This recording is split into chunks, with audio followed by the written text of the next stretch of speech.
नमो ज्ञानेश्वरा नमो ज्ञानेश्वरा निवृत्ती उदारा सोपानदेवा मुक्ताबाई नमो त्रिभुवन पावनी आद्यत्रयजननी देवांची जयांचे केलिया स्मरण होय सकळ विद्यांचे अधिकरण तेचे वंदो श्रीचरण श्री गुरूंचे ते नमस्कारोनी आता दैवी हेषा गुणमयी मम माया दुरत्यया मामे वै प्रपद्यन्ते माया मेतां तरन्ति ते एक स्वयंबुद्धीच्या बाही रिगाले तयांची शुद्धीचे नाही एक जाणीवेचे डोही गर्वेची गिळिले कैवल्य साम्राज्य चक्रवर्ती विश्वमौली ज्ञानोबाराय सकल ब्रह्मनिष्ठ गुरुजनांच्या परमकृपेने श्री भगवती ज्ञानेश्वरीच्या 7व्या अध्यायाचा क्रमशः आपण विचार करत आहोत. या 14व्या श्लोकाच्या प्रारंभाचा विचार करत असताना मागील श्लोकामध्ये भगवंतांनी प्रतिपादन केलं की हे संपूर्ण जगत 3 गुणांच्या पदार्थांनी किंवा भावरूपांनी अविवेकाला प्राप्त झाल्यामुळे या 3 गुणांच्या पलीकडे माझं स्वरूप आहे किंवा मी अविनाशी आहे या माझ्या स्वरूपाला ते मात्र जाणत नाही. मोहितम नाभिजानाति मामेभ्य परमव्ययम. याचं काय कारण? 3 गुणात्मक असणारी माया नावाची प्रकृती आहे. तैसी हे माझीच बिंबली त्रिगुणात्मक सावली की मजची आड ओढवली जवनिका जैसी मनोनिभूते माते नेनती माझीच परिमी नवती. असं भगवंतांनी प्रतिपादन केलं. किंवा मायायोगे जीवदशे आले त्याच कारणामुळे मत स्वरूप आहे पण मत स्वरूपाला प्राप्त होत नाही किंवा सच्चिदानंद स्वरूपाने स्वतःचा त्यांना परिचय पण होत नाही. आणि मग जशी वस्तू आहे तशी नाही कळाली की तिच्यावर भ्रम होतो किंवा ते अन्यथा रूपाने स्वीकारले जाते.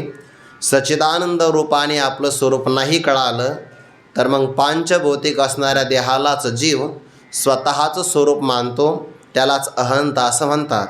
आणि अहंतेच्या संबंधाने ज्या ज्या पदार्थावर त्याने आसक्तीपूर्वक प्रेम केलं त्या सगळ्या पदार्थाला तो माझं असं म्हणतो. यालाच ममता म्हणतात. अहंता ममता ही जीवाच्या मूळ दुःखाला कारण आहे. जिथे जीवाची ममता संपते किंवा त्याला माझेपणा राहत नाही किंवा देहसंबंधाचा मीपणा शिल्लक राहत नाही तेथे त्याच्या जीवनामध्ये केवळ आनंदालाच प्रारंभ होतो. हे सगळं आपल्या अनुभवाचं सुद्धा उदाहरण आहे.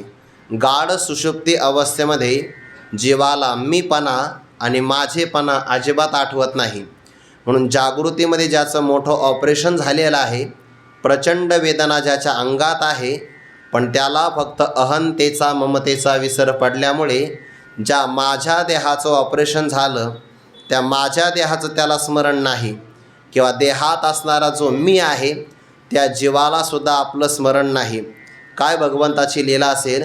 सुषुप्ती नावाची एक अवस्था ज्याला गाढ झोप असं म्हणतात, त्यामध्ये जीवाच्या अंतकरणाची वृत्ती केवळ फक्त अज्ञानामध्ये लयाला गेली तरीसुद्धा तो दुसऱ्या दिवशी म्हणतो मी सुखाने झोपलो होतो आणि काहीच जाणत नव्हतो. म्हणजे वृत्ती केवळ अज्ञानामध्ये लीन जरी झाली आणि अहंतेचा ममतेचा विसर जरी पडला तरी जीवाला केवळ आनंदाच्या सुखाचीच अनुभूती आहे. मग तुम्ही असं म्हणाल जर अहंतेचा आणि ममतेचा सुषुप्ती अवस्थेमध्ये विसर पडतो तर जागच कशाला व्हायचं? नुसतं झोपूनच राहिलेलं बरं आहे की नाही? तर असं म्हणता येत नाही. कारण जीवाचं त्या दिवसाचं प्रारब्ध संपलं की त्याला आपोआप बाकीच्या कर्मासाठी जागृत व्हावंच लागतं. त्या दिवसाचं प्रारब्ध संपलं, प्रारब्धाचा भोग संपेपर्यंत झोप लागत नाही. म्हणून मनुष्य कदाचित अंथरुणावर अंग सोडून देतो आपलं, पण जोपर्यंत त्याचं त्या दिवसाचं प्रारब्ध संपत नाही या अंगाहून त्या अंगावर होतो, डोळा लागत नाही. प्रारब्ध कर्म आहे, जीवाला त्यातून बाहेर यावं लागतं. जसं सुषुप्ती अवस्थेमध्ये जीवाची अहंता आणि ममता सुटून जाते तसे श्री गुरूंची शरणागती करून जागृतीमध्ये जर देह तादात्म्य आणि देहसंबंधी पदार्थाची ममता जर सुटली तर जागृतीमध्ये सुद्धा सगळे लोक केवळ आनंदाचा व्यवहार करतील. पण हे मात्र सहजासहजी घडत नाही. मायायोगी जीव दशे आले म्हणून जीवाला एवढं अधपतन भोगावं लागतं. जीवाच्या आणि परब्रह्माच्या आतमध्ये असणारा जो पडदा आहे तो आहे मायेचा. आत्ताच आपण ओवी पाहिली की नाही, मजची आड ओढवली जवनिका जैसी. जवनिका म्हणजे पडदा, पण हा पडदा सामान्य नाही. या पडद्याचं रूप करत असताना ज्ञानोबराय मायाला नदी असं म्हणतात. आणि ही नदी कशा प्रकारे वाहते, त्याचा उगम, त्याच्यातले भोरे, तळपणारे मासे, त्याच्यावरती तरणारा कचरा, या सगळ्यांचा बारकाईनं अनेक छटेच्या माध्यमातून ज्ञानोबराय आपल्यासमोर तो विचार सांगतात. या नदीमध्ये पुन्हा 3 गुणांचे प्रवाह आहे. रजोगुणाचा खळखळ आवाज वाहू लागला की या नदीचा प्रवाह स्वर्गापर्यंत जातो. तमोगुणाचा प्रवाह अत्यंत वेगवान आहे आणि सत्वगुणाच्या स्थिरपणाचा खोल डोह याच माया नदीमध्ये आहे. सत्वाचे स्थिरपण जाड किंवा तमाचे धारसे वाढ, किंबहुना हे द्वाड माया नदी. पुन्हा पुन्हा जन्माला यायचं, पुन्हा पुन्हा मरायचं, अशा पुनरावृत्तीचा जो ओभळ येतो, ओसळी येते आणि त्याच्यामध्ये सत्यलोकाचे बुरुजसुद्धा विरघळतात. म्हणजे काय, सत्यलोकामध्ये राहणारा ब्रह्मदेवसुद्धा पुनरावृत्तीच्या मापाशी झाला. हा पुनरावृत्तीची उसळी आहे बरं. कधी कधी नदीमध्ये अचानक उसळी येते, अचानक वाढ होते. तसं या माया नदीमध्ये पुनरावृत्तीची उभड किंवा उसळी आली तर त्यामध्ये सत्यलोकाचे मोठमोठे असणारे बुरुज विरघळतात. म्हणजे ब्रह्मदेवासहित सत्यलोकामध्ये सकाम उपासना करून गेलेले ते सुद्धा पुन्हा जन्माला येऊ शकतात. जर निष्काम उपासना असेल तरच ते सत्वगुण असणाऱ्या ब्रह्मलोकामध्ये ब्रह्मदेवाच्या बरोबर मुक्त होतात. पण सगळेच काही ब्रह्मदेव मुक्त होत नाही, तिथे सुद्धा क्वचित आहे. एवढा मोठा अधिकार दिला आहे ना परमात्म्याने केवळ मृत्यूलोकातल्या मानवाला.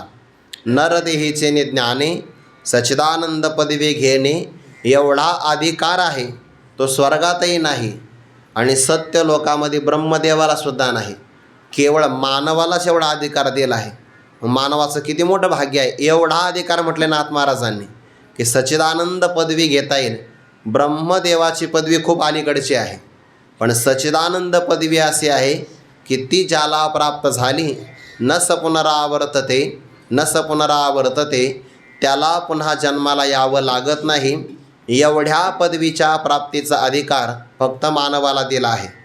आणि सत्यलोकाचा विचार केला की त्यालाही पुन्हा जन्माला यावं लागतं.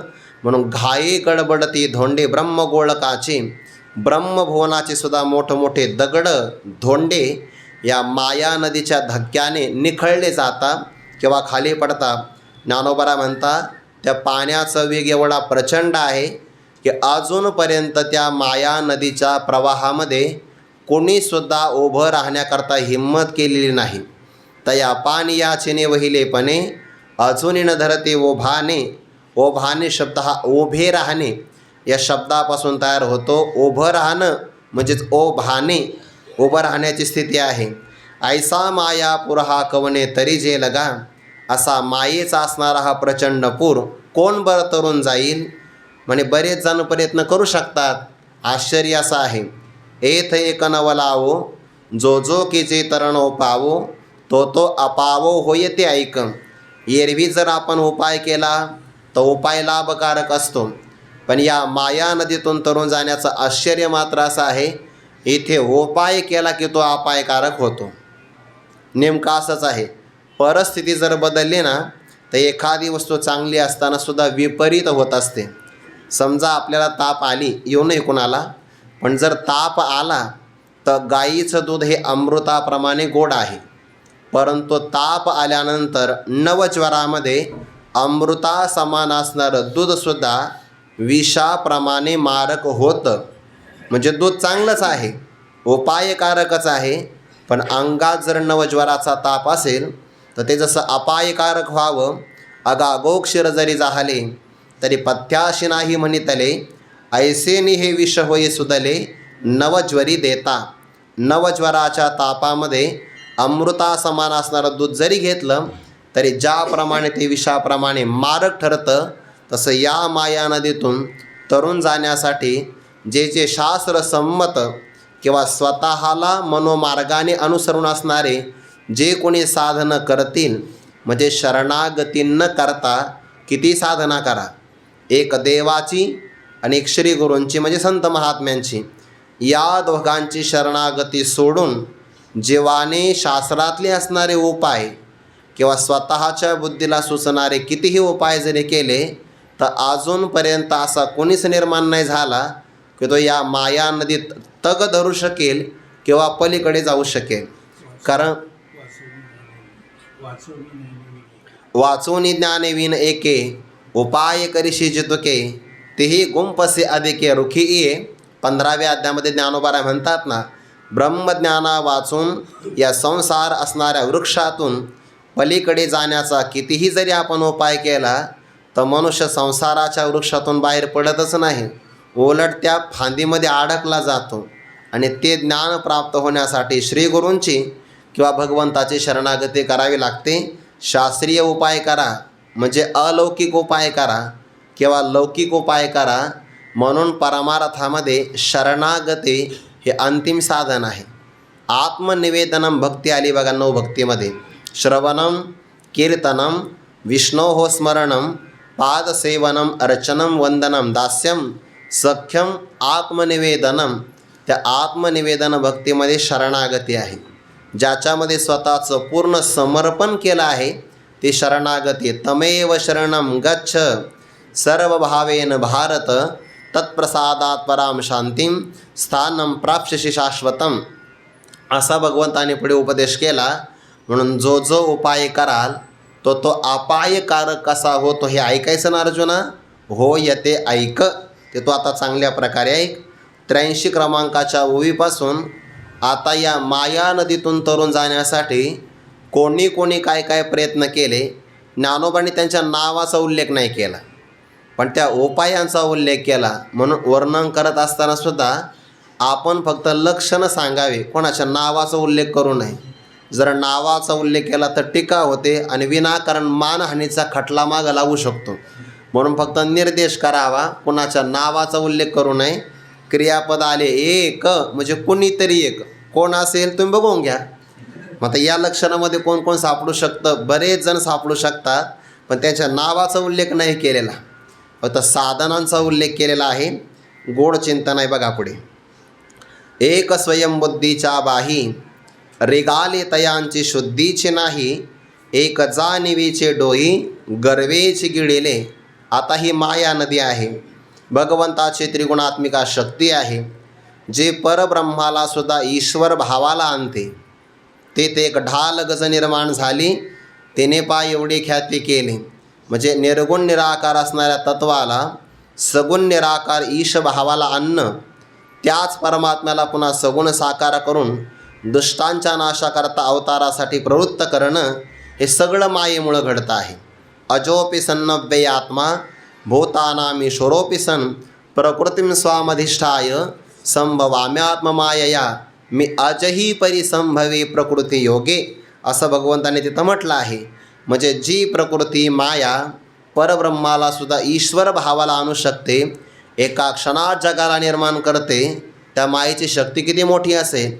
आणि तिचं उल्लंघन करून जाण्यासाठी जो ईश्वराची किंवा संत किंवा श्रीगुरूंची शरणागती न करता तो म्हणतो अहो आमच्यात काय सामर्थ्य कमी आहे काय, आपुलेने अंगे तोडी माया जाळ, ऐसे नवे बळ कोणापाशी. स्वतःच्या अंगाच्या बळाने या माया नदीचं जाळं तोडून जाईल असं बळ कुणाकडंच नाही. कुणाकडे म्हणजे ब्रह्मदेवापर्यंत सगळ्यांचा विचार जरी केला तो कुणाकडेच नाही. आणि म्हणून काही लोक म्हणतात आम्हाला काय गरज आहे कोणाची. मनुष्याला बऱ्याचदा आपल्या बऱ्याच गोष्टीचा अभिमान असतो, बऱ्याच गोष्टीची प्रौढी असते, थोडा पुढे शब्द वापरू का, घमेंड असते बऱ्याच गोष्टीची. आणि त्यामुळे ते माणसं कुणाला जुमानत नाही. तारुण्याच्यामध्ये न माने कोणाशी, ते तारुण्य पुढे येणारच आहे, कुणालाच मानत नाही. काहीला आपल्या शक्तीचा, काहींना आपल्याला बुद्धीचा, असा बराच प्रकारचा प्रौढीचा भाव असतो. आणि ते म्हणतात यासाठी काय कोणाच्या पायाला लागायची काय गरज आहे असं ते म्हणतात. ते ओवी त्यांना आवडतच नाही. तरी तनु मनो जीवे चरणांशी लागावे आणि अगर्वता करावे दास्य सकळ परिसंतांस व्यवसता योग ज्ञाने पैसता गुरुचरण उपासिता वैरागीशी त्यांना आवडतच नाही. अरे जिथे प्रभू रामचंद्र, भगवान श्रीकृष्ण, ज्ञानोबरायापासून निळोबरायापर्यंत असणारी सगळी संत परंपरा आपल्या जीवनामध्ये श्रीगुरूंचा स्वीकार करते. उपनिषदाचं प्रमाण आहे, तद्विज्ञानार्थम स गुरुमेवाभिगच्छेत समित्पानिहि श्रोत्रियं ब्रह्मनिष्ठम तस्मात् गुरुं प्रपद्येत जिज्ञासु श्रेय उत्तमम. हे भागवतातलं प्रमाण आहे. किंवा तत्विद्धी प्रणिपातेन परिप्रश्नेन सेवया उपदेक्षन्ते ते ज्ञानम ज्ञानिनस्तत्वदर्शिनः. जे कोणी आपल्या जीवनामध्ये मानव वेद प्रामाण्याचा, स्मृती प्रामाण्याचा किंवा पुराण वाङ्मयाचा किंवा संत वाङ्मयाचा, महापुरुषांच्या वचनाचा स्वीकार करत नाही आणि स्वतःच्या बुद्धीच्या बळावर तरुण जाण्याचा प्रयत्न करतात, त्याला स्वयंबुद्धी असं म्हणतात. आणि मानव कितीही प्रकारचा जरी मोठा झाला तर त्याच्या बुद्धीला काहीतरी मर्यादा नक्की असते. म्हणून मानवाच्या बुद्धीमध्ये दोष असतात. आणि मानवाची बुद्धी 3 प्रकारची आहे. 18व्या अध्यायामध्ये 3 प्रकारच्या बुद्धीचा विचार आला. ज्याला प्रवृत्ती आणि निवृत्ती, बंध आणि मोक्ष, भय आणि अभय, कार्य आणि अकार्य चांगल्या प्रकारे कळतं, त्याला सात्विक बुद्धी असं म्हणतात. ज्या बुद्धीला हे जसं आहे तसं कळत नाही त्याला राजसी बुद्धी असं म्हणतात. आणि जी बुद्धी सर्वार्थाने विपरीत जाणते, म्हणजे अधर्माला धर्म म्हणते, अकार्याला कार्य म्हणते, अशी सर्वार्थाने विपरीत असणारी बुद्धी त्याला तामसी बुद्धी असं म्हणतात. तामसी आणि राजसी बुद्धी इथं उपयोगाची नाही. सात्विकसुद्धा बुद्धीचा अभिमान उपयोगाचा नाही. सात्विक बुद्धी असावी, पण ते मात्र श्रुतिमतस्तर कौन संधीयताम, त्याच्यामध्ये तार्किक विचार आला. हल्ली त्याला लॉजिक म्हणतात लोक, म्हणजे तर्क म्हणतात. म्हणजे आम्ही का सामान्य का बुद्धी प्रामाण्यवादी आहे. आमच्या बुद्धीच्या तर्काच्या कसोटीवर जर आम्हाला हे कळालं तर आम्ही मान्य करतो, आम्ही नाही तर मान्य करत नाही. तर्क कायम अप्रतिष्ठित असतो, तर्क स्थिर नसतो. पण ज्यामध्ये मात्र श्रुती प्रामाण्य वेदाचं मानलं जातं, वेदवचनामध्ये मानवाच्या बुद्धीमध्ये जे काही दोष असतात त्यापैकी एकही दोष नाही. आणि मानवाच्या बुद्धीमध्ये जरी स्वयंबुद्धी असला, मी स्वतःच्या बुद्धीच्या बाही म्हणजे बाहुबळाने तरुण जाईल असं म्हणत असेल, तर त्याच्या बुद्धीमध्ये 4 प्रकारचे दोष आहेत. बुद्धी आहे 3 प्रकारची आणि बुद्धीमध्ये दोष आहे 4 प्रकारचे. भ्रम, प्रमाद, कर्णापाटव आणि विप्रलिप्सा नावाचा दोष आहे. भ्रम होऊ शकतो, जिथे जी वस्तू जशी आहे तशी न कळता अन्यथा रूपाने कळावी. दिसली आहे, पडलेली आहे दोरी, म्हणतो सर्प, भ्रम आहे. जाणून बुजून चूक करणं प्रमाद आहे. इंद्रियांचं पाटव्य काही काळानंतर आपोआप कमी होतं आणि मग इंद्रियांचं पाटव्य कमी झालं की मनुष्याला वस्तू जशी आहे तशी कळत नाही. बरं, कधीतरी आपण पाठामध्ये उदाहरण दिलं होतं, तिमिर नावाचा जर रोग मनुष्याच्या डोळ्यामध्ये झाला तर त्याला एका पदार्थाचे 2 दिसतात. म्हणजे आकाशामध्ये चंद्र एक असेल तर त्याला वाटतं आज 2 चंद्र उदयाला आले. त्याला एखाद्या कार्यक्रमामध्ये सत्कार म्हणून 1 श्रीफळ दिलं तर त्याला ते 2 दिसतात. मी इथंच थांबतो, आता पुढं जात नाही. दिटे चंद्रचे गे साचे पर ए तुले हे तिमिराचे, जे एकचे असे तयाचे 2 दावी. म्हणजे मानवाच्या कर्ण म्हणजे इंद्रियामध्ये अपाटव्य असू शकतं, पण त्याच्या बुद्धीमध्ये काही सगळा विचार नाही. आणि सगळ्यात महत्त्वाचा दोष मानवाच्या बुद्धीतला आहे विप्रलिप्सा, दुसऱ्याला फसविण्याची बुद्धी. स्वतः फसला ना तरी काही माणसं स्वतः नाही बुडत, आपल्यासोबत बऱ्याच जणाला घेऊन बुडतात. बघा, थोडंसं उदाहरण तुम्हाला वेगळं वाटेल पण देतो हल्लीच्या काळातलं. काही माणसाला श्रीमंत होण्याची खूप घाई आहे. बघा, खूपच घाई आहे. श्रीमंत होण्यामध्ये गैर नाही आहे, पण श्रीमंत होण्यामध्ये घाई करणं हे फार वाईट आहे. कारण बऱ्याचदा असे घाई करणारे माणसं अन्याय मार्गाने श्रीमंत होण्याचा प्रयत्न करतात. आणि अन्याय मार्ग म्हटलं की मग त्यामध्ये प्रामाणिकपणाचे कष्ट नसतात. कोणाला तरी फसविलं जातं आणि कोणाचे तरी पैसे लुबाडले जातात. आणि अशा लोकांचा शोध घेतात काही त्या ऑनलाईन असणाऱ्या संस्था. आणि मग ते आव्हान करतात, जंगली रमी प्यावं ना महाराज असं म्हणतात. बघा, त्या जाहिराती असतात की नाही सगळ्या. मग हे फसविणारीच माणसं आहे की नाही, ते स्वतःही फसतात आणि इतराला सुद्धा फसवितात. ही विप्रलिप्सा आहे. तुम्हाला सावध होण्याकरता सांगितलं. त्या जाहिरातीत कुठून महाराज शब्द आला काय माहिती, पण आलेला आहे. कधी कधी ते पाहायला भेटतं म्हणून सहज सांगितलं सावध होण्यासाठी. बरं, नाही तर तुम्ही आव्हान केलं काय? आपण आव्हान केलेलं नाही, पण करतात की नाही लोक. श्रीमंत होण्यासाठी ऑनलाईन चालतात ना बऱ्याचशा गोष्टी चालतात. याला विप्रलिप्साच म्हणतात. स्वतःचे पैसे बुडवतात, आपल्यासोबत अनेक जणांना पैसे घेऊन बुडवतात. विप्रलिप्सा आहे. त्याच्याकरता उदाहरण आपण कधीतरी एकदा पाहिलं आहे. एका शाळेची सहल निघाली. आता सहल निघाली तर वर्गामध्ये एरवी जे विद्यार्थी मागं असतात ते सहलीत पुढं असतात. त्याला धाडस लागतं की नाही. जे मागं बसतात एरवी अभ्यासाच्या बाबतीमध्ये ते सहलीमध्ये पुढं. डोंगरावर सहल गेली. सहल गेल्यानंतर जुनं मंदिर आहे गणपतीचं. भक्त काही येत नव्हते आणि पुजारी फक्त दिवसातून एकदाच यायचा. एकदा सकाळी गणपतीला स्नान घातलं की गणपतीची आणि त्या पुजाऱ्याची दुसऱ्या दिवशी भेट. परत 24 तास बोलणेचे नाही, देवाला बोलायचं नाही, काही नाही. आता गणपतीचा आकार मोठा, उदरही मोठं, नाभिस्थानही खोल आणि दररोज त्या नाभीमध्ये पाणी जाऊन जाऊन गारवा तयार झाला. त्या ओलाव्याचा अंगीकार केला विंचवाने. ज्याच्या अंगात विष असतं ना ते सगळे प्राणी गारव्याच्या शोधात असतात. त्याच्यामध्ये साप असेल किंवा नाग असेल म्हणून ते ओल्या ठिकाणी जास्त राहतात किंवा जमिनीत लपून राहतात. त्यांना उष्णता सहन नाही होत. किंवा विंचू असेल तर अंगातलं विष जाळतं, त्यामुळे तो गारव्यामध्ये त्या खोल जागेमध्ये जाऊन बसला. मग आता जो विद्यार्थी बेंचमध्ये मागं सगळ्यात, तो सहलीत पुढं ना, सगळ्यात पुढं गेला आणि गणपती बाप्पाचं दर्शन घेतलं. खोडकरच होता. आता दर्शन केलं आणि गणपतीच्या बेंबीमध्ये त्याने बोट टाकलंच बा. बोट घातल्याबरोबर त्याला प्रसाद मिळाला.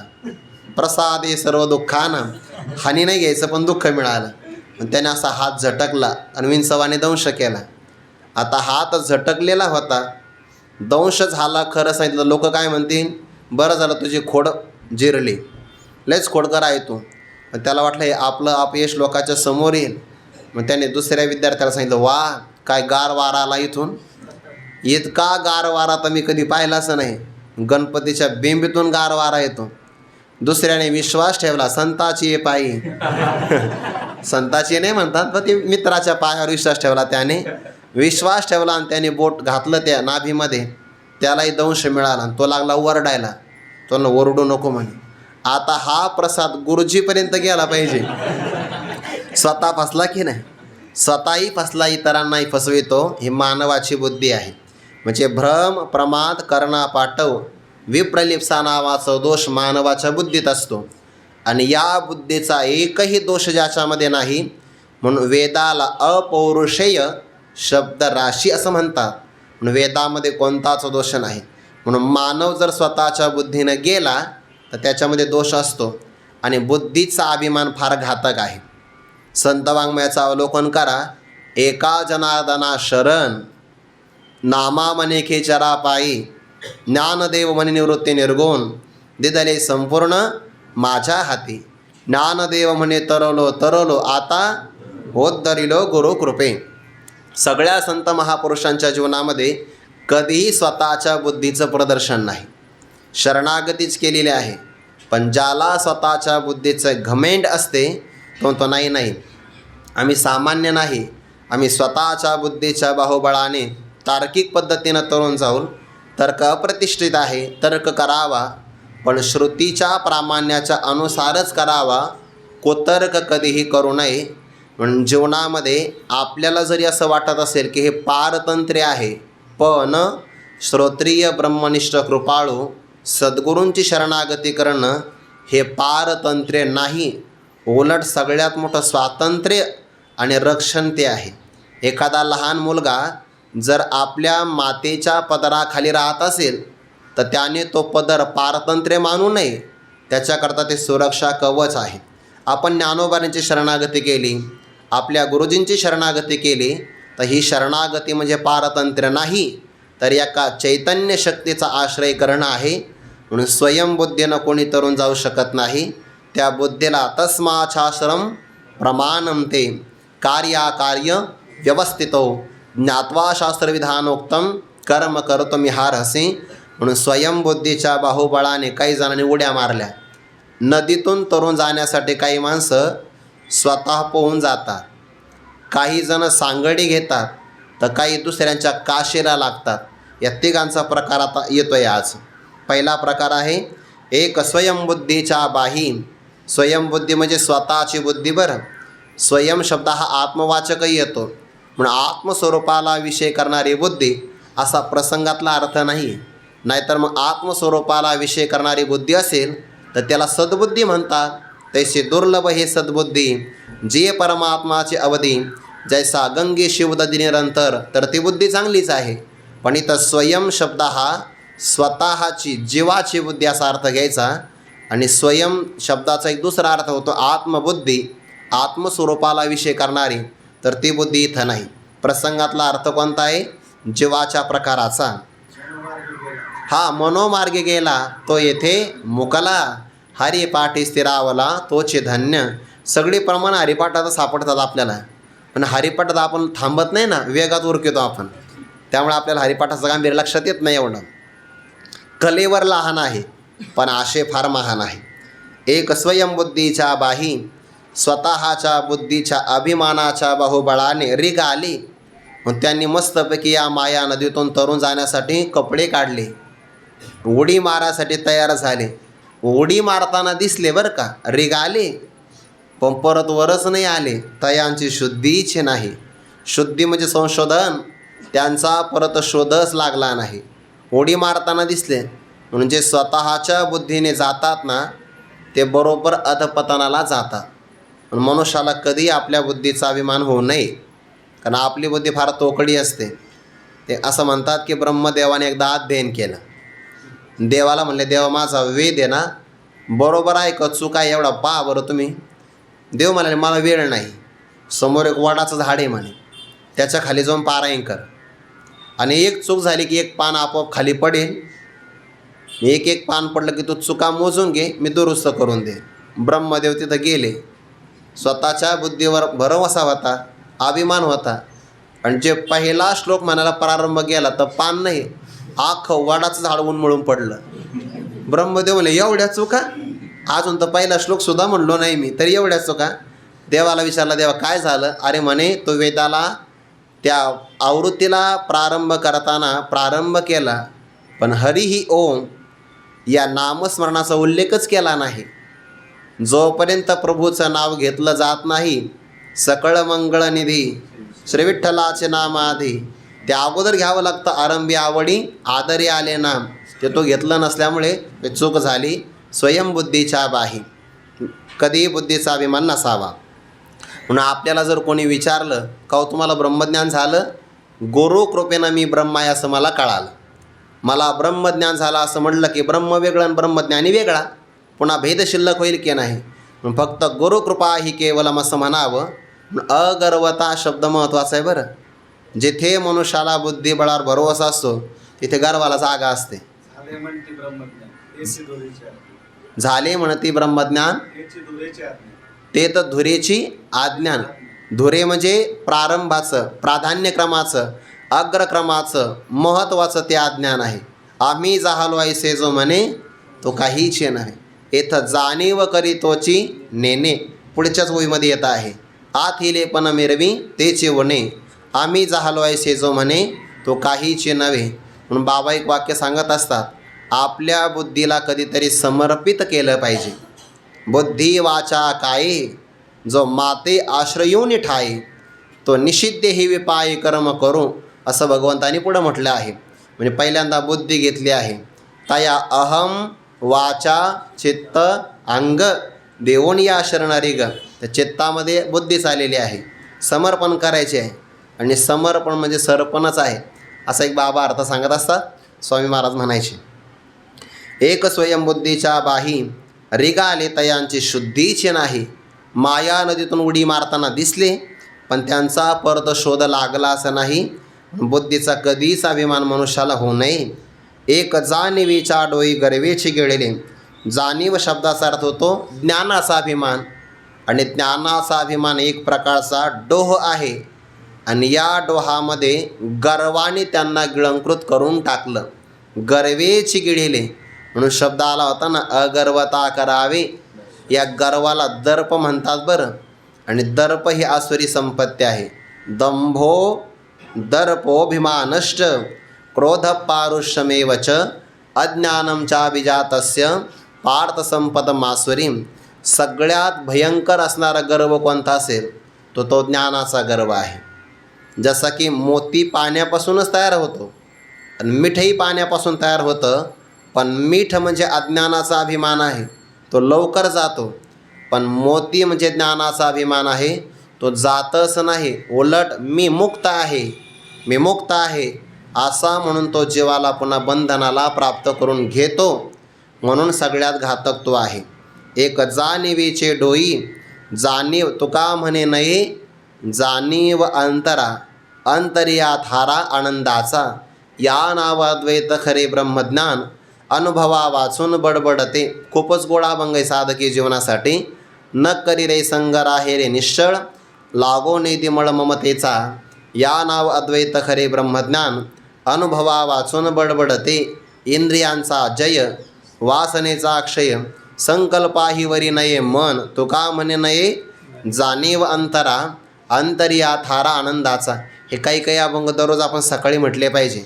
म्हणजे आपलं साधकीय जीवन, पारमार्थिक साधनेतलं जीवन आणि जायचं कुठं आपल्याला साध्य जीवनाचा विचार कायम आपल्या डोळ्यासमोर राहील. असे अभंग समोर आले तर काय अभिमान होणार आहे? कोणताच अभिमान झाला नाही पाहिजे. मी कोणीतरी विशेष आहे हे सुद्धा नाही. एक जाणीवेचा डोई, जाणीवेचा डोह म्हणजे ज्ञानाचा अभिमान, आणि त्या गर्वाने काही जणांना गिळंकृत करून घेतलं. गर्व अभिमान झाला की देवाला तो पाहू शकत नाही.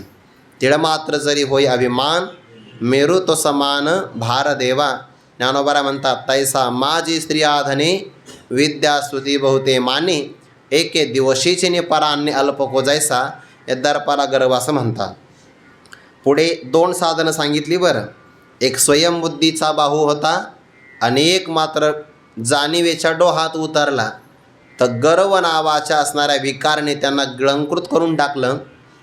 ज्यांना गिळालं, ज्यांना गिळंकृत करून घेतलं ते तरुण जात नसतात. पुढे काही जणांनी एक साधन स्वीकारलं. एकी वेदत्रयाच्या सांगडी घेतल्या अहंभावाच्या धोंडी, ते मदमिनाच्या तोंडी सगळेच गेले. पहिल्या ओळीमध्ये 2 सांगितले होते. आता या दुसऱ्या ओळीमध्ये फक्त एका जणाचा विचार आहे. एकी म्हणजे काही एकांनी, काही जणांनी वेदत्रयाच्या सांगडी पोहून जाण्याकरता सांगड असते कधी कधी नदीमध्ये, तर त्यांनी ऋग्वेद, यजुर्वेद आणि सामवेद, ऋग साम यजुरेवच पण वेद मोजताना 3च मोजतात. आपण म्हणताना 4 म्हणतो, पण 4थ्या वेदाचा समावेश 3 वेदामध्येच केलेला आहे. काही जण 3च म्हणतात, त्याला वेदत्रयी किंवा ऋग साम यजुरेवच. गीतेमध्ये सुद्धा हे चाललं आहे, ऋग्वेद, सामवेद आणि यजुर्वेद. मग अथर्ववेद का नाही आला? त्याच्यामध्ये बाकीचे कर्म प्रतिपादन केले. मग काही जण त्याला मानत नाही किंवा मानलं तर त्या अथर्ववेदाचा समावेश या 3 वेदामध्येच करतात. आणि काही जणांनी त्रयवेदाचं अध्ययन केलं. वेदत्रयाच्या सांगडी, आम्ही वेदत्रयी आहोत, त्याला त्रिवेदी म्हणतात. बघा, काही लोकांची आडनावं असतात ना, ज्याचं एका वेदाचं अध्ययन झालं त्याला वेदी, 2 वेदपाठ असेल तर द्विवेदी, 3 वेदाचं अध्ययन तर त्रिवेदी, 4 वेद कंठस्थ चतुर्वेदी, असे त्यांचे आडनावं पडलेले कर्मावरून. म्हणजे कधी कधी आडनावं वेगळे असतात आणि कर्म केलं की कर्मांसुद्धा काही आडनावं पडतात.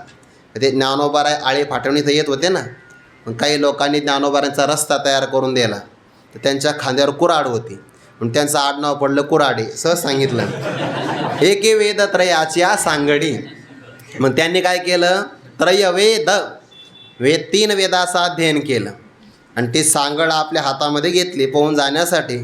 पण मग आता सांगडीवर बसले असतं तर चांगलं झालं असतं ना, कारण वेद प्रमाण आहे. सगळ्यात प्रबल प्रमाण वेद, शब्द प्रमाण. पण त्या वेदाचं अध्ययन केलं तर तो वेद अध्ययन परमात्मा प्राप्तीपर्यंत घेऊन जाऊ शकतो. पण त्यांनी एक चूक केली. काय? वेदत्रयाची सांगड बरोबर होती, पण त्यांनी त्या सांगडीवर घेतल्या अहंभावाच्या धोंडी. त्यांनी मोठमोठे पाषाणं घेतले, आणि पाषाणं कोणते? अहंभावाचे, म्हणजे मीपणाचे, म्हणजेच अहंकाराचे. म्हणजे वेदाची सांगड चांगली होती, सांगड वाईट नाही आहे, कारण वेद कसा आहे, अपौरुषेय शब्दराशी आहे. पण त्या वेदाचं अध्ययन केल्यानंतर वेदापासून जे ज्ञान प्राप्त झालं त्या ज्ञानाने त्यांनी अज्ञान निवृत्त करायला पाहिजे. अज्ञान निवृत्त झालं की ज्ञानाचा अभिमान सोडायला पाहिजे की नाही? पण नाही ते नाही सोडलं. त्याने घेत आल्या अहमभावाच्या धोंडी, त्याने अहमभावाचे मोठमोठे दगड घेतले आणि मग सोबत दगड घेतले तर ते सांगड पलीकडे जात असते का? अजिबात जात नाही. सांगड फक्त माणसाला तारू शकते, कारण ते वजनाने हलकी असते. पण तिच्यावर जर एखाद्याने मोठमोठे पाषाण घेतले तर ते आता पलीकडे कसं काय जातील? ज्ञानोबाराने आणखीन एक उदाहरण दिलं 16व्या अध्यायामध्ये. एका मनुष्याने पोहून जाण्याचं ठरवलं समुद्रातून, आणि तो म्हणला मी असं नाही जाणार, मी माझ्या पोटाला पाषाण बांधणार आणि जागतिक विश्वविक्रम करणार. पोटी बांधवणी पाषाण समुद्री बाही अंगवन, का जियावया जेवण काळकुटाचे. चालेल का? हे चालणार नाही. तसं अहमभावाचे मोठमोठे पाषाण घेतले, म्हणजे अहंकार हा पाषाणच आहे. आणि तो पाषाण ज्याने घेतला तो पलीकडे नाही, उलट नदीच्या बुडाला जाईल, वरती येणार नाही. ते मदमिनाच्या तोंडी सगळेची गेले. असे जे कोणी वेदाचं अध्ययन करणारे आणि अहंकाराने संपन्न होते त्यांना विद्यामद प्राप्त झाला. कालाच आपण 3 प्रकारचा मद पाहिला ना. एक आहे विद्यामद, दुसरा आहे धनमद, तिसरा आहे सामर्थ्य किंवा शक्तिमद. तर त्यांना ज्ञान किंवा विद्येचा मद झाला, आणि विद्येचा मद हाच मोठा मासा आहे. आणि त्या मदमिनाच्या तोंडामध्ये हे सगळेच्या सगळे गेले, म्हणजे शिल्लक काहीच राहिले नाही. मागे काही पुरावा नाही किंवा कोणत्याही प्रकारचा लागही लागला नाही. म्हणून जे साधन जितकं चांगलं असतं ते जर चुकलं तर तेवढ्याच वेगात ते नाश करू शकतं. ते अश्वत्थाम्याने ब्रह्मास्त्र सोडलं. ब्रह्मास्त्र म्हणजे घातकच आहे, पण जर ते आवरलं तर ठीक आहे, नाही आवरलं तर लय घातक आहे. म्हणजे सगळ्या ब्रह्मांडाचा नाश करू लागलं ना. अर्जुन इंद्रिय संयमी होते, त्याने ते आवरलं. अश्वत्थाम्याला ते आवरता आलं नाही. म्हणून कधी कधी काही बघा साधनं असं म्हणतात की काही रासायनिक पदार्थापासून खतही तयार होतात, आणि त्याच रासायनिक पदार्थापासून बॉम्ब पण तयार केले जातात. मग काही घातक आहे, काही पोषक आहे. तसं तर आता रासायनिक खतं ही केमिकल असल्यामुळे तेही आरोग्याला घातकच आहे. परंतु काही गोष्टी चांगल्या तितक्याच असतात, पण विपरीत जर फिरल्या तर ते वाईट पण तेवढ्याच होऊ शकतात. त्याच्यावर परिवर्तन. म्हणून वेदत्रयाच्या सांगडी चांगली होती, पण त्याच्यावर अहम भावाचे धोंडे घेतले, त्यामुळे मदमिनाच्या तोंडी सगळेच गेले. ते सगळेच्या सगळे गेले. डॉक्टर बाबांनी एक उदाहरण सांगितलं होतं. वाराणसीमध्ये एका व्यक्तीचे सगळे वेद कंठस्थ होते, सगळे वेद, पण अभिमान होता, बुद्धीचा अभिमान. आणि वाराणसीच्या गल्ल्या अरुंद आहे. आजही कॉरिडॉर झाला म्हणून मंदिर बऱ्याच प्रकारे मोकळं झालं आहे, नाहीतर बाकी वाराणसीतल्या गल्ल्या अजूनही तशाच आहे. प्रचंड गर्दी आहे, आता लोक तेवढी येतात दर्शनाला, पण गल्ल्या मात्र अरुंदच आहे. मग त्या अरुंद गल्ल्यातून एकदा एक रेडा उधळला म्हणतात. सगळ्या लोकांची धावपळ झाली, आणि त्याच्यामध्ये हा वैदिक व्यक्ती पण होता. लोक पळापळ करू लागले, त्याच्यामुळे हाही पळाला. तर पळता पळता त्याचा डोकं एका विजेच्या लोखंडी खांबाला धडकलं, आणि जो स्मृतीचा कप्पा आहे ना मेंदूमध्ये, त्याच्यावर झाला आघात. ज्याला 4 वेद कंठस्थ होते त्याला तो आघात झाल्यानंतर श्लोकसुद्धा आठवेन, किंबहुना मला भूक लागली हेही तो सांगेन. मग तो ओरडायचा, मग लोक त्याला जीव घालायचे. आता आपलं पोट भरलं सांगावं ना, त्याची पण जाणीव नसायची. प्रचंड प्रमाणात आहार घेतलं की पुन्हा पोट दुखायचं, मग पुन्हा ओरडायचा. म्हणजे असं का? म्हणून बुद्धीचा अभिमान कधीच नसू नये, कधीच नाही. आपल्याला आपल्या विद्वत्तेचा, म्हणून भगवंतानी म्हटले तुम्हाला जर माझ्याजवळ यायचं असेल तर 3-4 गोष्टी लांबच ठेवा. नाही म्हणे मी लय मोठा राजकीय क्षेत्रातला आहे, अरे थोरपण परा सांडीजे, व्युत्पत्ती आघवी विसरीजे, जगा दाकुटे होईजे तै जवळिक माझी. म्हणून मनुष्याला कधी विद्या मद होऊ नये, किंवा शक्तीचा आणि धनाचा कोणताच मद होऊ नये. अरे जाणीवेच्या बाबतीमध्ये वेदश्रेष्ठ आहे, बोलण्याच्या बाबतीमध्ये शेष आहे, तपाच्या बाबतीमध्ये भगवान शंकर, संपत्तीच्या बाबतीमध्ये माता लक्ष्मी. पण हे सगळे देवाने बाजूला ठेवले, सगळे. ना तरी विद्या की वयसा, या प्राणियांशी हायसा, मातेन वजता भरवसा सुखाचा कोण. कधी कधी विद्येचा वयाचा पण अभिमान होतो, पण तोही चांगला नाही. तैसे लक्ष्मीचे थोरपण नसरे, जे तर शंभूचेही तपन पुरे. आणि बाकीचे आपण त्याच्यात घेतले ते तर येर प्राकृत हेंदरे केवी जाणवला आहे. हा जुना शब्द आहे बरं. प्राकृत केवी हेंदरे जाणवला आहे म्हणून अभिमान कधी होऊ नये. आणि मग कोणत्या व्यक्तीला अभिमान होत नसतो? जो कायम गुरुचरणाची प्रपत्ती शरणागती करतो ना, त्याला अभिमान होत नसतो. नाहीतर बाकी मग अभिमान होण्याची शक्यता फार जास्त असते. एकी वेदत्रयाच्या सांगडी घेतल्या अहंभावाच्या धोंडी, ते मदमिनाच्या तोंडी सगळेचे गेले. अगदी संपूर्ण साहित्य गिळंकृत करून गेले. आता पुढे 4 ओव्यामध्ये बघा, एका जणाने स्वतःच्या बाहूने उडी मारली, त्यांचे काय हाल झाले. एक जाणीवेच्या डोहात उतरला, तोही खालीच गेला. एकाने सांगड घेतली वेदत्रयाची, त्याचे पण हालच झाले. मग आता ज्यांना बाहुबळाने जाता येत नाही, जे सांगडीचा आश्रय करत नाही, मग ते काय करतात? कोण्यातरी पट्टीचा पोहणारा पाहतात आणि त्याच्या कमरेला धरतात. मग आता माणूस चांगला तर निवडावा का नाही? मग काही जणांनी ज्याची कंबर धरायची तो घेतला काम नावाचा विकार. कामाचे काशे लागले आणि काम नावाच्या विकाराची जर कंबर याने धरली तर बिचारा तो कामच आहे, तो निष्काम नाही करून टाकत, कामातून घालून टाकतो. पुढे बघा कसं आहे. एकी वयसेचे, पुढे 4 वय आता वाचत नाही, संबंध घ्या तुम्ही. आता 85 ते 88 पर्यंत 4 ओव्या एक कामविकाराच्या सगळ्या संबंधाने आहे. एके वयसेचे जाड बांधले, वयसे म्हणजे वय, जाड बांधले हा वाक्प्रचार आहे. जाड बांधले म्हणजे कंबर बांधली. तारुण्याचं बळ होतं, तारुण्याच्या बळामुळे कंबर कसली. मग आता त्याने धाडस केलं थोडक्यामध्ये की माया नदीमध्ये आपल्याला उडी टाकायची आहे. एखादा पोहणारा व्यक्ती किती पट्टीचा असेल, पण त्याच्या आधाराने ज्याला पोहायचं आहे ना, त्याच्याकडे पण थोडं धैर्य असावं लागतं. कमीत कमी पाण्यात तरी उतरायचं. आणि ज्याच्याकडे नसेल ना, तर दुसऱ्याच्या गळ्यात मिठी मारतात बघा, लय अवघड आहे. म्हणून दुसऱ्याला ज्याला तारायचं असेल ना, त्यांनी पहिल्यांदा आपली बुडण्याची तयारी ठेवली पाहिजे. कारण बरेच माणसं दुसऱ्यामुळेच बुडतात, असं आहे ते. एके वयसेचे जाड बांधले, वयसे म्हणजे वय, वयाची, तारुण्याचं वय होतं ना, त्या तारुण्याच्या वयाची कंबर बांधली. आणि मग तारुण्याचा मद होता, आम्हाला कोणाची गरज नाही. मग मनमथाची एक आसे लागले. मनमथ म्हणजे काम नावाचा विकार. मला विषय प्राप्ती झालीच पाहिजे, त्याशिवाय मी सुखी होणार नाही, अशी प्रबळ विषयाच्या प्राप्तीची इच्छा. इदम मे स्यात्, इदम मे स्यात् इति इच्छा कामशब्दतः, ते मनमथाची एक आसे लागले. माता विषयाच्या काम नावाच्या विकाराची कास जर धरली असेल तर होतं काय? काम नावाच्या विकारामुळे विषय प्राप्त होतात, पण विषय भोगल्यानंतर सर्वेंद्रियानां जरयन्ति तेजः, सर्व इंद्रियांचं बळ, तेज, शक्ती सर्व काही निघून जाते. भोगे रोगा जोडोनिया दिले अनेका. काम नावाच्या विकाराच्या मागं लागले तर ज्ञानोबा म्हणतात या नदीत विषय नावाच्या मगरी आहे. आणि 5 विषयाच्या मगरी बरं.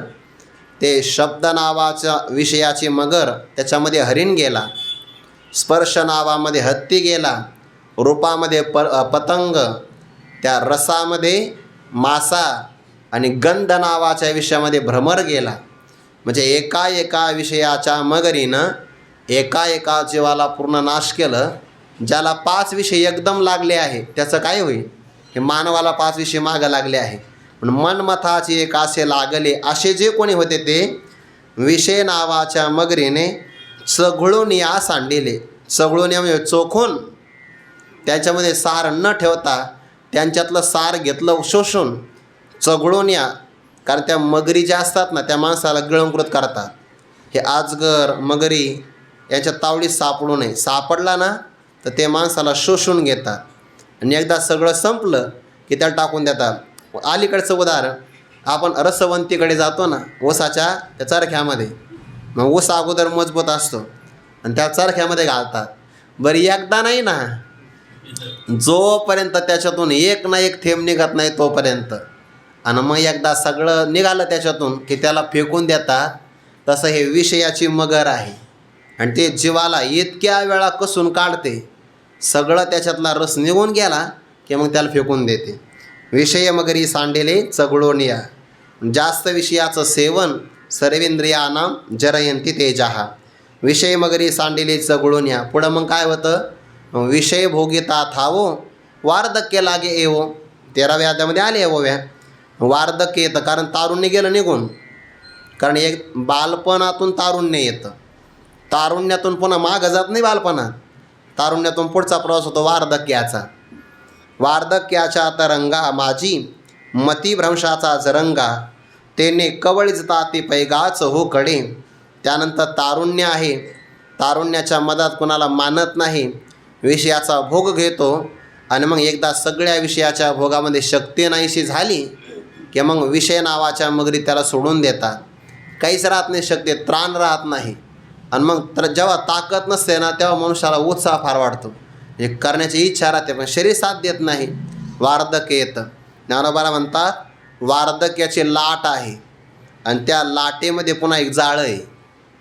म्हणजे अगोदर मगरीनं त्याला सोडून दिलं, काशीला लागले होते कामाच्या, विषय नावाच्या मगरीनं पकडलं, रूपक आहे बरं हे सगळं, विषयाच्या तावडीत सापडला, त्या विषयाने दिलं सोडून, कारण सारंच काही राहिलं नाही अंगामध्ये.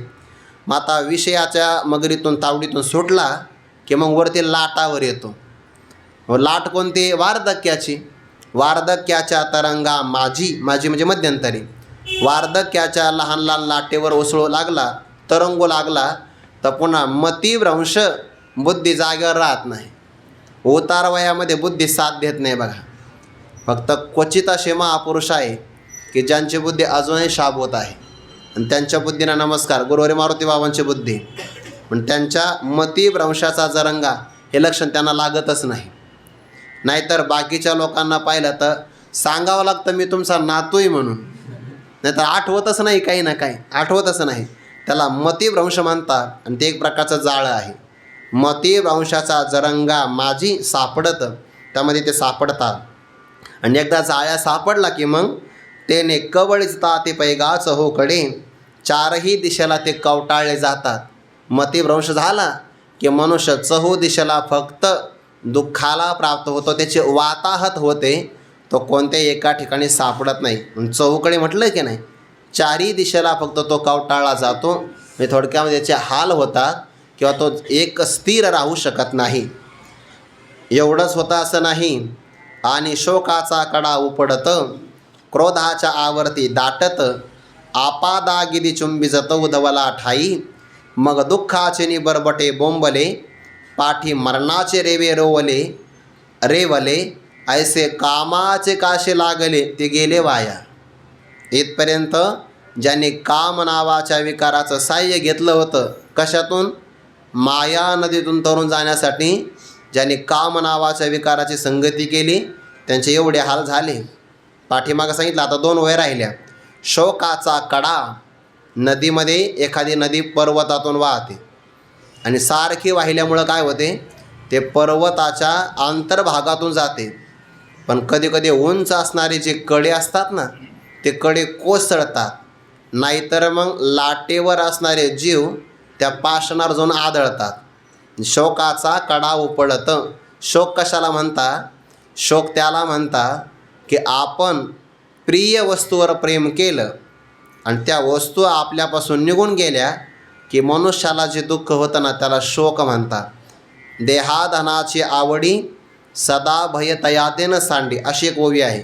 किंवा पदार्थ जाती स्नेहो बांधे म्हणून तो शोके ठावो, केला न शके पाप जावो कृतज्ञो निजैसे.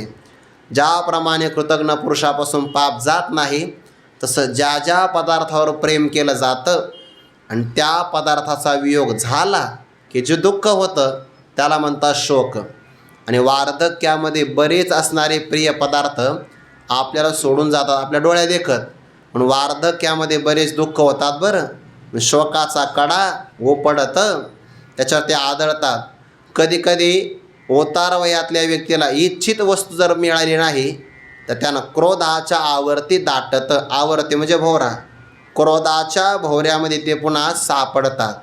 म्हणून लहान मुलाला आणि वयोवृद्ध माणसाला लय लवकरात लवकर राग येतो, कारण दोघाची बुद्धी सारखीच असते.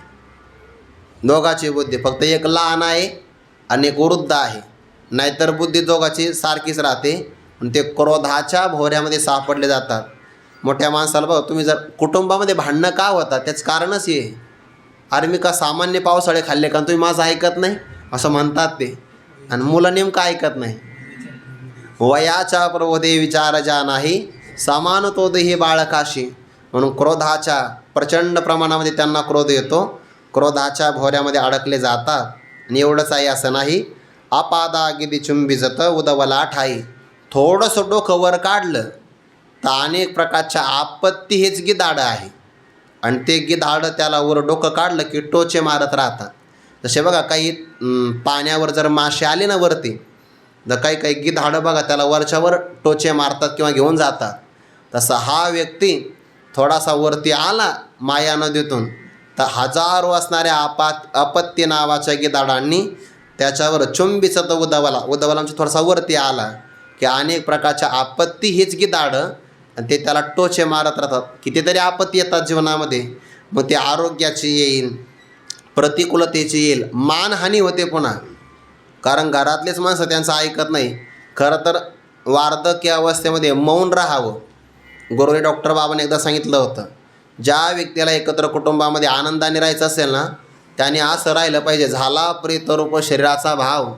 बस आता आपण प्रेताप्रमाणे आहे. आणि मग प्रेत म्हणतं का मला आंघोळ घाला? नाही. ते प्रेत म्हणतं का मला नवीन कपडे आणा? तसं राहिलं तर बरेच लोक मान देतात. आणि घरातले माणसं पण म्हणतात, अहो गप्प बसा ना तुम्ही आता, असं म्हणतात ना घरातले माणसं. पण तरी नाही बोल. हे आपत्तीच या सगळ्या. आपादा गिदी चुंबिजत उदवला ठाई. मग दुःखाचे नि बरबटे बोंबले. दुःखाचे नि बरबटे म्हणजे चिखल. मग आध्यात्मिक आदी भौतिक आदी दैविक अशा अनेक दुःखाच्या चिखलाने माखले जातात. आणि सगळ्यात मोठा गाळ आहे मरणाचा. पाठी मरणाचे रेवे रेवले. मरणाच्या गाळामध्ये पुन्हा रुतले जातात. ही सगळी हानी कशामुळे झाली? ऐसे कामाचे कासे लागले. जे काम नावाच्या विकाराची ज्याने कंबर बांधली, कासेला लागले ते वाया गेले. जे कामाच्या कासेला लागले ते कामातून गेले म्हणजेच वाया गेले. ते गेले वाया, अशी त्यांची हानी सांगितली. आणखीन काही साधन आहे तो विचार आपण उद्या करू. कुंडली कवरदारी विठ्ठल श्री ज्ञानदेव तुकाराम मौली ज्ञानेश्वर महाराज की जय. जगद्गुरु तुकाराम महाराज की जय. महाराज की जय.